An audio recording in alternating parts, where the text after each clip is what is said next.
ನಿಮ್ಮ ಮುಂದೆ ಈಗ ಕವಿ ಮತ್ತು ವಿದ್ವಾಂಸರಾದ ತೆನಾಲಿ ರಾಮಕೃಷ್ಣರ ದೈನಂದಿನ ಜೀವನದ ಸೃಜನಶೀಲತೆಯಿಂದ ತುಂಬಿದ ಸಣ್ಣ ನೀತಿ ಬೋಧಕ ಕಥೆ. ಅವರು ಸಮಸ್ಯೆಗಳನ್ನು ಪರಿಹರಿಸಲು ತಮ್ಮ ಬುದ್ಧಿವಂತಿಕೆಯ ಜೊತೆಗೆ ವಿನೋದವನ್ನು ಬೆರೆಸಿರುವುದನ್ನು ಕಾಣಬಹುದು.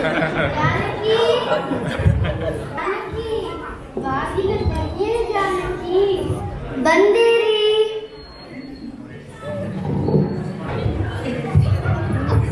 ಏನ್ರಿ ಇದು ಗಂಟು? ಏನಾದ್ರೂ ಮನೆ ಖಜಾನೆನ ಕೊಳ್ಳೆ ಹೊಡೆದ್ರ? ಇಲ್ಲ ಕಣೆ, ರಾಯರಿಗೆ ಒಂದು ಮಗು ಹುಟ್ಟಿದೆ. ಅದಕ್ಕೆ ನಮಗಿವತ್ತು ಈ ಸಂಭ್ರಮ ಮತ್ತೆ ಕಾಣಿಕೆ. ಮಗುನ? ಎಂಥ ಮಗು? ನಿನ್ನ ಹಾಗೆ ಒಂದು ಹೆಣ್ಣು ಮಗು ಕಣೆ. ನಮ್ಮ ತಾಯಿ ಭುವನೇಶ್ವರಿ ನಮ್ಮ ರಾಯರಿಗೆ ಪ್ರತಿ ವರ್ಷ 2 ಮಕ್ಕಳನ್ನು ಕರುಣಿಸಲ್ಲ. ಏನೇ ಬಹುಮಾನಕ್ಕೋಸ್ಕರ ಬಾಯಿ ತುಂಬ ಹಲಸು. ನಿನ್ನಪ್ಪನ ಗುಣ ನಿನಗೂ ಬಂದೇನೆ. ಯಾಕ್ರಿ ಮಾತಿಗೂ ನಮ್ಮ ಒಪ್ಪಲತ್ತೀರಾ? ಎಲ್ಲೇ ನಿನ್ನಪ್ಪ ಮುಖ ನೋಡಿ ಮನೆ ಹಾಸು ನನ್ನ ಮಾವ. ಯಾಕ್ರಿ? ಎಲ್ಲೇ ನಿನ್ನ ಪಿತೃ ನನ್ನ ಶತ್ರು. ದೃಶ್ಯ 2. ತೆನಾಲಿ ರಾಮನ ಮಾವ ಸುಬ್ಬಜೋಯಿಸರಿಗೆ ಸಂಗೀತವನ್ನು ಹೇಳಿಕೊಡುತ್ತಿದ್ದಾರೆ.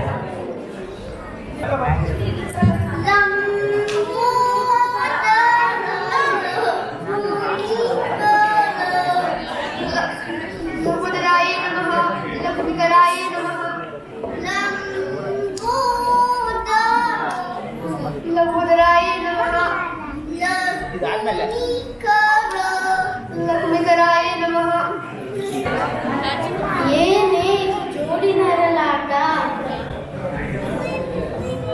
ನಮ್ಮಪ್ಪ ಪಕ್ಕದ ಮನೆ ಸುಬ್ಬಜೋಯಿಸರಿಗೆ ಸಂಗೀತ ಪಾಠ ಹೇಳ್ಕೊಡ್ತಾ ಇದ್ದಾರೆ. ಹೇಳೋರು ಯಾರೋ ಮಹಾರಾಜರು ಅಲ್ಲ ಕಣೆ. ಈ ಸಂಗೀತ ಕೇಳಿ ನಾನೇ ಕೂರಕ್ಕಾಗಿಲ್ಲ, ಇನ್ನು ಮಹಾರಾಜರು ಹೇಗೆ ತಡ್ಕೋತಾರೆ? ಯಾಕ್ರಿ ಹಾಗಂತೀರಾ? ಸುಬ್ಬಜೋಯಿಸರು ಸಂಗೀತ ಪಾಠ ಕಲ್ತ್ಕೊಂಡು ಈ ಬಾರಿ ದಸರಾ ಹಬ್ಬದಲ್ಲಿ ಮಹಾರಾಜ ಮುಂದೆ ಸಂಗೀತ ಕಚೇರಿ ಮಾಡ್ತಾರಂತೆ. ಅಲ್ಲೇ ದಸರಾ ಒಂದೇ ಬಾರಿ ಇದೆಯಲ್ಲ, ಅದೇ ಒಂದು ವಾರದಲ್ಲಿ ಹೇಳ್ಕೊಟ್ರೆ ನಮ್ಮೊಬ್ಬಂಗೆ 500 ಬರಹ ಕೊಡ್ತಾರಂತೆ. ಒಂದು ವಾರದಲ್ಲಿ ಸಂಗೀತ ವಿದ್ಯಾಭ್ಯಾಸ, ಅದು ನಮ್ಮ ಮಾವನ ತರಬೇತಿಯಲ್ಲಿ. ದೃಶ್ಯ 3. ತೆನಾಲಿ ರಾಮನ ಮಾವ ಹಾಗೂ ಸುಬ್ಬಜೋಯಿಸರ ಮುಂದುವರೆದ ಸಂಗೀತ ಅಭ್ಯಾಸ.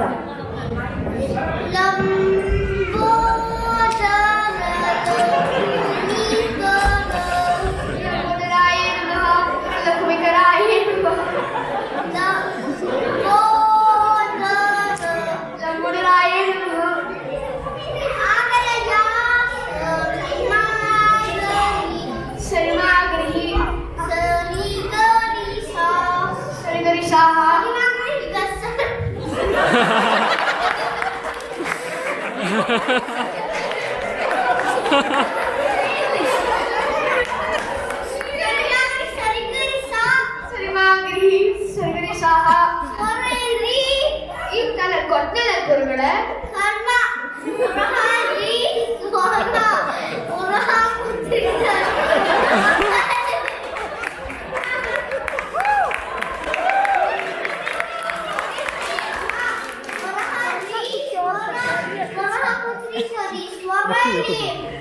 ಹೋಗಿ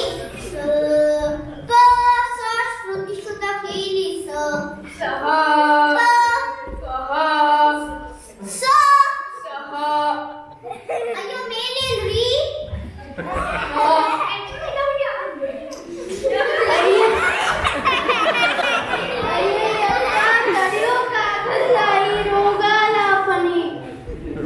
ದೃಶ್ಯ 4.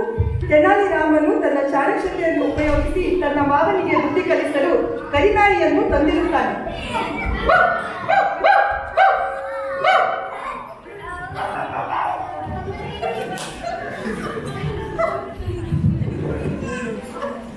ಪಲ್ಲವಿ ಬಿಡಿ ಚರಣ ಧ್ವನಿ.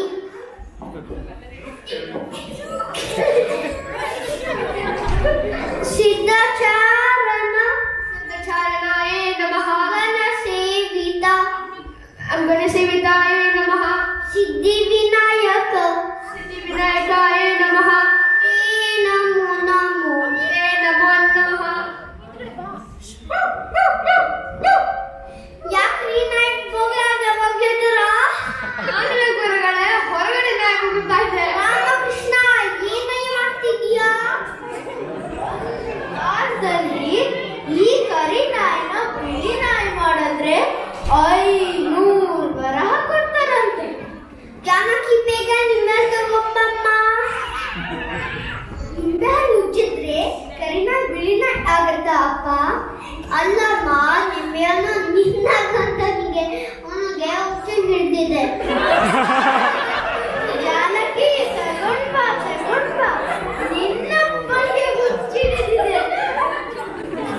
ಯಾಕಯ್ಯ ಕರಿನಾಯಿನ ಬಿಳಿನಾಯಿ ಮಾಡ್ತೀನಿ ಅಂತ ಉಜ್ಜಿದ್ಯಲ್ಲ ನಿನಗೆ ಹುಚ್ಚಲ್ವಾ ಅಲ್ಲ ಮಾವ, ಸಂಗೀತದ ಗಂಧ ಗೊತ್ತಿಲ್ಲದೆ ಇರೋನು ವಿದ್ವಾಂಸ ಆಗೋ ಹಾಗಿದ್ರೆ ಈ ಕರಿ ನಾಯಿ ಯಾಕೆ ಬಿಳಿ ನಾಯಿ ಆಗೋಕ್ಕೆ ಸಾಧ್ಯವಿಲ್ಲ ಅಂತೀನಿ. ಯಾವುದಕ್ಕೂ ಪೂರ್ವ ಜನ್ಮದ ಸಂಸ್ಕಾರ ಬೇಕು. ಅಂದ್ರೆ ನಂಗೆ ಸಂಗೀತ ಬರಲ್ಲ ಅಂತೀರಾ? ಖಂಡಿತವಾಗಿ ಮಾವನಾಲಿಗೂ ಈ ಜನ್ಮದಲ್ಲಿ ನಿಮಗೆ ಸಂಗೀತ ಬರಲ್ಲ.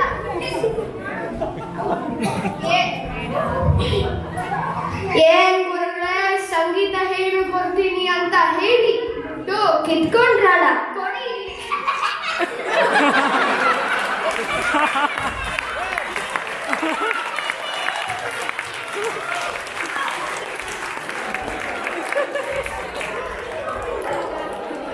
ಸಂಗೀತ ವಿದ್ವಾಂಸ ಪ್ರಸಂಗದಿಂದ ತಿಳಿದು ಬಂದ ನೀತಿ ಏನೆಂದರೆ ಮುಂದಿನ ಆಸೆಗೋಸ್ಕರ ಆಗದೇ ಇರೋ ಕೆಲಸಕ್ಕೆ ಶ್ರಮ ಹಾಕಿ ಸಮಯ ಹಾಳು ಮಾಡಬಾರದು.